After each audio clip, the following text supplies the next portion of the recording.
This is Rico Brouwer from the Netherlands talking to candidates of the Pirate Party for the upcoming European parliamentary elections.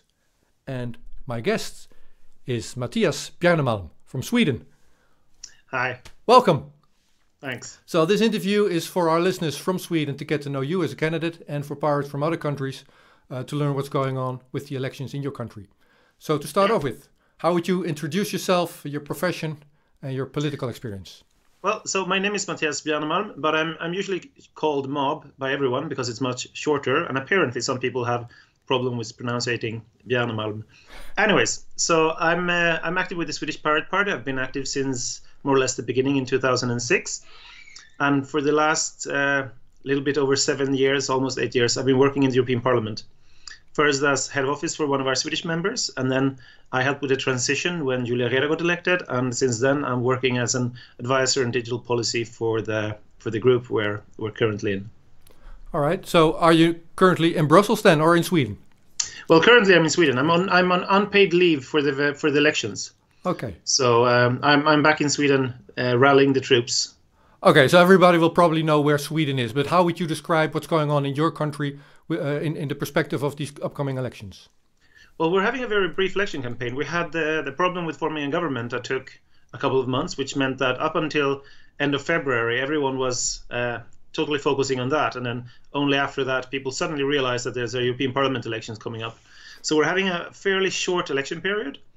And I would say it's probably, I mean, everyone says that it's the most important election ever. But if you look at the efforts made by the bigger parties, this is clearly not a big issue in Sweden. Europe has always been sort of a second thought for Swedish citizens, where they always think that the national elections are the key priority. And then, you know, the big parties send has-beens to Brussels. Yeah. So what's turnout then? How many people show up for election day?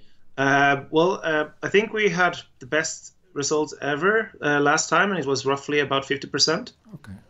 And we have like around 90% in the national elections. So there you have the comparison. Yeah. Oh, same in Holland, I suppose. Yeah. So you have been working in Brussels and Strasbourg for the last years. The question that I want to go to is, you're up to another 4 or 5 years there. Definitely. I think if you get into this, you need to enjoy it.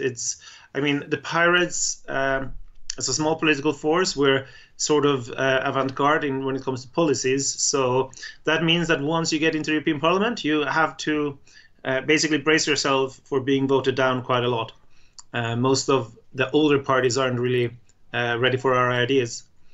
But if you're used to that, then of course it's fine. And what you can do in the European Parliament, which is very difficult in national parliaments, is that you can get smaller parts in. You can tweak the details in a way which might be much more difficult in a national context. So even if we're losing on the bigger issues, we're putting our topics on the agenda, and we're squeezing in awareness about the importance of digitalization. Yeah. So if we do focus on the big issues, what's, according to you, is the main area of policy making that should be addressed in the upcoming 5 years? So of course, I mean, there's a whole wide array of difficult political topics, but what happened right now, what makes the Pirates relevant, is that digitalization is changing society forever. I mean, the society of today is different than 10 years ago and 20 years ago because of digitalization. My most important tool is my phone, which is basically always connected to the internet and to my memory, and my social life and everything is there. So regulating internet and digitalization is the key topic right now, to make sure we don't get it wrong. Yeah. And that has been, if you look back at European legislation, you had a digital agenda 2 mandates ago, and this mandate you have had a digital single market. And next mandate, we don't know what the Commission will name it. They will have a new fancy name, but there will clearly be a package of digital policies that need to be addressed. How do you see the future of the European Union, apart from those agendas, the European Union as a whole, with countries trying even to leave it sometimes? What's your view on the future? Well, I think if you look at the numbers, the attempts of the UK to leave, and I'm still fairly confident they will leave eventually, has reduced the interest in the rest of Europe for leaving the EU. Suddenly, when you see the benefits on the table, it becomes less attractive to push for for an exit strategy.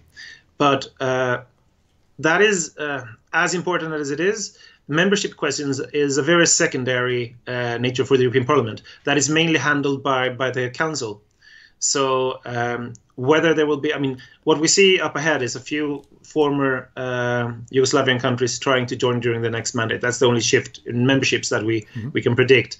But that is basically entirely out of the scope of the European Parliament elections. Okay.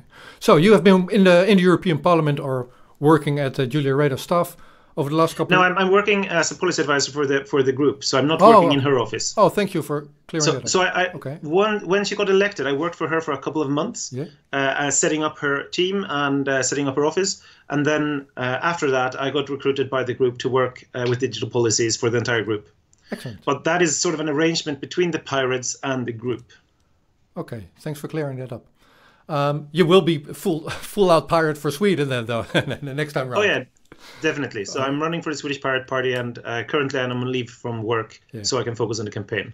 So, but you have worked with pirate parties throughout Europe these last couple of years. I remember seeing you here in Holland in 2017. Oh yeah, definitely. I mean, on my free time, I try to help out pirate parties where I can. I've been to Holland for elections. I've been to Iceland for elections. And I've been to a lot of other countries meeting the local pirates in Czech Republic and Germany over the years. I was also part of setting up the European Pirate Party and was on the board there for a short while. And I was part of setting up the European, the Young Pirates of Europe. Yeah. So I've been working with the community of pirate parties and pirate youth organizations throughout the years. But that I do in my free time. That's not my paid work. No, but that is something that in which the Pirate Party as a pan country movement is set aside from all the other local parties, if you will. I mean, there's DM25 and maybe some other ones, but Pirate Party is the one true party that extends countries. I think to a large extent you're right. I mean, the other political groups have pan-European parties as well, but I think the coherency within those parties are much lower than with the Pirates, where we have an identity that is clearly identical wherever you go. If you go to, I mean, I've seen that when I travel. When I go to the Czech Republic and I meet the local pirates, they look and they talk and they act exactly like the local pirates back in Sweden or the pirates I met in Iceland. We might differ on smaller details on policy when it comes to things that have, different countries have different cultures and some issues, but at the core values, all pirates are the same wherever you go in Europe, and that's a pretty remarkable experience. But it's also not surprising because I mean we're all digitally active, so we constantly talk to each other across borders, and then of course you build this common identity and common culture. Yeah. So Julia Reda has become somewhat of an authority on copyright reform over the last period. If you were elected, how would we look back on your term in 5 years from now? Well, so having seen her remarkable achievements, I can't say that I will be as big of a star in the EU bubble as she's been, but I can strive towards it. But I will mainly focus. So the copyright reform is more or less done. Otherwise, I would be all over it because, I mean, it's been my main focus for work for the last 5 years, more or less. But what we see coming up is a lot of regulation on filters, which will go beyond the copyright directive. So you have the terrorist content regulation, and you have probably the overhaul of the e-commerce directive, where we can also see discussions about filters. So I will probably focus mainly on a fundamental freedom of speech approach when it comes to the digital sphere. So the right to share thoughts and culture over the internet. And that is the fundamental struggle. If we lose that, everything else will pale in comparison. If we don't have the free and open discussion online, we won't have it anywhere. Yeah, well put. So, final question. These local parties that you have in all the participating countries, they are working together in groups in the European Parliament. You have the Greens, you have ALDE, and you have a bunch of other ones. How do you position the Pirate Party in that landscape, if you will? So when the Swedish Pirates got elected in 2009, we decided to negotiate with a couple of the different groups, mainly focusing on ALDE and the Greens.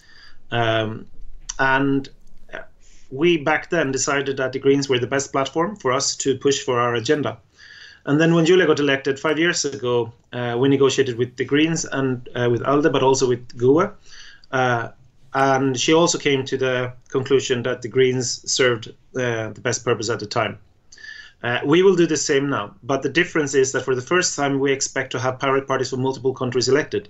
So what we have agreed on is that all pirate parties will negotiate together and go to the same group.